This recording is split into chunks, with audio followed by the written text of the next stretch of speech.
முதலாவதாக நாங்கள் லங்காதீப பத்திரிகையினுடைய பிரதான தலைப்புச் செய்தி குறித்து அவதானத்தினை செலுத்தலாம். பாலபித் ஜாவாரம சௌக்கிய லொக்குகியன் சிஏடிய பெயர் பிரஷ்னகரை என்பதுவே இந்த செய்தியாக அமைய பெற்றிருக்கிறது.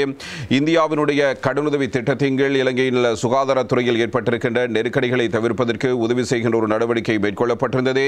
ஆனாலும் இந்த கடனுதவியை பெற்றுக்கொண்டு அதனூடாக மருந்துகளை கொள்வனவு செய்வது என்கிற பெயரில் தரமற்ற மருந்துகளை இறக்குமதி செய்ததும் அதனிடத்தில் தரமற்ற மருந்துகளை வழங்கியதன் மூலமாக மக்களுடைய உயிருக்கு ஆபத்து ஏற்படுத்தும் வகையிலான செயற்பாடுகளை முன்னெடுத்ததும் முக்கியமானதாக பார்க்கப்பட்டது. இந்த நிலையில் இதன் மூலமாக ஊழல் மோசடிகள் இடம்பெற்றிருப்பதாக தொடர்ந்தேச்சாகவே வைத்திய தொழிற்சங்கங்கள் குற்றச்சாட்டுகளை முன்வைத்திருந்த நிலையில் சுகாதார அமைச்சருடைய மேலதிக செயலாளர் சமன் ரத்நாயக்கவிடம் நேற்றைய தினம் ரகசிய போலீசார் 10 மணி நேரம் விசாரணைகளை மேற்கொண்டிருப்பதான செய்தி இவ்வாறு தரப்பட்டிருக்கிறது. எனவே இம்னோகுளோபின் மருந்து வகை தொடர்பில் பல்வேறு சர்ச்சைகள் உருவாகி இருக்கிற ஒரு சூழலிலே இது தொடர்பான விசாரணைகளை நாங்கள் பார்க்கக்கூடியதாக இருந்தது.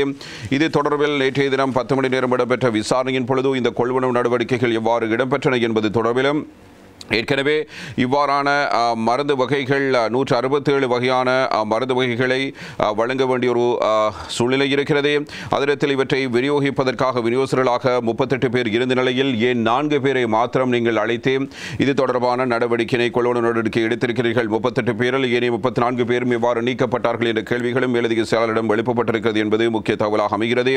இதற்கு அடிப்படை காரணமாக எது என்பது தொடர்பில் வெளிப்படுத்த வேண்டும் என்பதும் அவரிடம் கூறப்பட்டிருந்த முக்கியமான விடயம். அதிலும் நரம்பு நோயினால் பாதிக்கப்பட்டவர்களுக்கு பயன்படுத்தப்படுகின்ற இம்னோகுளோபின் அதில் புற்றுநோயாளிகளுக்கு பயன்படுத்தப்படுகின்ற ரிட்டோக்சி மேப் என்கிற வகையிலான மருந்து வகைகளின் தரம் தொடர்பில் இவ்வாறான பிரச்சனைகள் எழுந்திருந்த நிலையே மிக நீண்ட நேரமாக இவ்வாறு ஒரு விசாரணைக்கு உள்ளாக்கப்பட்டிருக்கிறார் சுகாதார அமைச்சருடைய மேலதிக செயலாளர் என்பது முக்கிய தகவலாக அமையப்பட்டிருக்கிறது. ஏற்கனவே இது தொடர்பிலான வழக்கு விசாரணைகள் இடம்பெற்று வருகின்ற நிலையில் இதனை வழங்கிய நிறுவனம் அதனோடு இணைந்ததாக சுகாதார அமைச்சின் செயலாளர் உள்ளிட்டோர் இப்பொழுது உள்ளே இருக்கிறார்கள். அது தொடர்பிலான விசாரணைகள் இன்றைய தினமும் நீதிமன்றத்தில் இடம்பெற இருக்கிற ஒரு சூழ்நிலைக்கு மத்தியில் நேற்றைய தினம் இது தொடர்பான விசாரணைகள் மேற்கொள்ளப்பட்டிருக்கின்றன. அதே சந்தர்ப்பத்தில் நேற்றைய தினம் அமைச்சர் கேலி ரம்புக்கொல்லவுக்கும் அழைப்பு விடுக்கப்பட்டிருந்தது. ஆனால் அமைச்சர் அவர்கள் இந்த விசாரணையில் பங்கேற்கவில்லை. தனக்கு வேறொரு வழக்கு விசாரணை இருப்பதன் காரணமாக பிரிதொரு தினத்தை தனக்கு வழங்குமாறு அவர் கோரிக்கை விடுத்திருப்பதுதான் முக்கியமான விடயமாக அமைந்தது. இதனைத் தொடர்ந்தும் பல்வேறு சர்ச்சைகள் இதன் மூலமாக உருவாகி இருக்கிறது. தரமற்ற இம்னோகுளோபின் தடுப்பூசி குப்பிகளை இறக்குமதி செய்யப்பட்டதாக கூறப்படும் விவகாரம் தொடர்பான வாக்குமூலத்தை பெறுவதற்காக முன்னாள் சுகாதாரத்துறை அமைச்சர் கேலி ரம்புக்கொல்ல நேற்றைய தினம் குற்றப்புலனாய்வு திணைக்களத்துக்கு அழைக்கப்பட்டிருந்த போதிலும் அவர் இதில் ஆஜராகவில்லை என்பதுவே இந்த செய்தியாக அமைந்திருக்கிறது. இவ்வாறான ஒரு நிலையில் தனக்கு ஒரு வழக்கு இருப்பதாக அவர் ஒரு காரணத்தை கூறியிருந்தார். இதே சந்தர்ப்பத்தில் சுகாதார அமைச்சின் மேலதிக செயலாளர் சமன் ரத்நாயக்க நேற்று காலை குற்றப்புலனாய்வு திணைக்களத்துக்கு சென்றிருந்ததோடு அவரிடம் குற்றப்புலனாய்வு திணைக்களம் வாக்குமூலத்தினை பெற்றிருக்கிறது. கேலி ரம்புக்கொல்ல சுகாதார அமைச்சராக செயற்பட்ட காலத்தில் இந்தியாவிலிருந்து தரமற்ற மருந்து பொருட்கள் இறக்குமதி செய்யப்பட்ட விடயத்தில் அவருக்கும் தொடர்பு இருப்பதாக பல்வேறு தரப்பினரும் கடும் குற்றச்சாட்டுகளை தொடர்ந்தேச்சாக முன்னெடுத்து வருகிறார்கள். இதனால் அது தொடர்பில் குற்றப்புலனாய்வு பிரிவின் விசாரணைகளும் முன்னெடுக்கப்பட்டு வந்த ஒரு சூழல். இந்திய கடன் உதவியின் கீழ் வாங்கப்பட்டதாக கூறப்படும் இம்னோகுளோபின் சர்ச்சைக்குரிய மருந்து கொள்வனவு தொடர்பான மேலதிக விசாரணைகளுக்காக இந்த அழைப்பு விடுக்கப்பட்டது. கேலிவுக்கு மேலதிகமாக சுகாதார அமைச்சின் உயர் அதிகாரிகள் இருவருக்கும் சிஐடி விசாரணைக்கான அழைப்பு விடுக்கப்பட்டது. இதன் பிரகாரம் முன்னாள் சுகாதார அமைச்சர் கேலி ரம்புக்கொல்ல, சுகாதார அமைச்சின் மேலதிக செயலாளர் சமன் ரத்நாயக்க மற்றும் அரசு மருந்தாக்கல் கூட்டுத்தாபனத்தின் முன்னாள் தலைவர் சரத் லியனிகே ஆகியோர் நேற்று குற்றப்புலனாய்வு திணைக்களத்தில் முன்னிலையாக உள்ளதாகவும் தெரிவிக்கப்படுகிறது. அதே நேரம் இந்திய கடன் உதவியின் கீழ் வாங்கப்பட்டதாக கூறப்படும் சர்ச்சைக்குரிய இம்னோகுளோபின் தரம் குறைந்த மருந்து கொள்வனவு தொடர்பான முக்கிய குறிப்புகள் காணாமல் போயுள்ளதாக குற்றப்புலனாய்வு பிரிவினர் அண்மையில் நீதிமன்றத்துக்கு அறிவித்திருந்தார்கள். இவ்வாறான பின்னணியில் தான் அமைச்சர் கேலி உள்ளிட்டவர்களுக்கு நேற்று விசாரணைக்கு அழைப்பு விடுக்கப்பட்டது. எனினும் ரம்புக்கொல்ல நேற்றைய தினம் குற்றப்புலனாய்வு திணைக்களத்துக்கு விசாரணைகளுக்காக செல்லவில்லை என தெரிவிக்கப்பட்டது. சம்பவம் தொடர்பான வழக்கு விசாரணை இன்று வியாழக்கிழமை மீண்டும் மாளிகாக்கந்த நீதிமன்றத்தில் நடைபெறவுள்ளதோடு வழக்கு தொடர்பான விசாரணைகளின் போது முன்னதாக கைது செய்யப்பட்ட சுகாதார அமைச்சின் முன்னாள் செயலாளர் உட்பட 7 சந்தேக நபர்கள் தற்போது விளக்கமறியலில் வைக்கப்பட்டுள்ளார்கள் என்பதையும் நாங்கள் நினைவூட்ட வேண்டும். இப்பொழுது ஆவணங்களை காணவில்லை என்றொரு கருத்து இதன் மூலம் முன்வைக்கப்படுகிறது. சுகாதாரத்துறை என்பது உண்மையில் பொதுமக்களுக்கு சேவை செய்கின்ற அதுவும் அதி உயர்தரத்திலான ஒரு சேவை.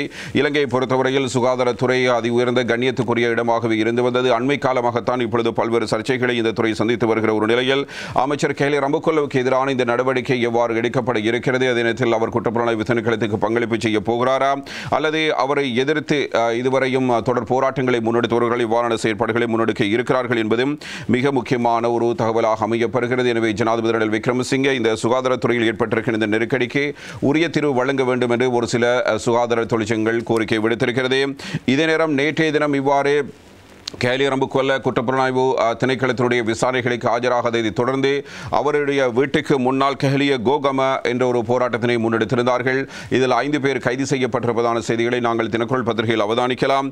முன்னாள் சுகாதார அமைச்சர் கேலியரம்புக்கொல்லவை கைது செய்யுமாறு வலியுறுத்தித்தான் இந்த போராட்டம் நேற்றைய தினம் இவ்வாறு முன்னெடுக்கப்பட்டிருப்பதான செய்திகள் தரப்படுகின்றன.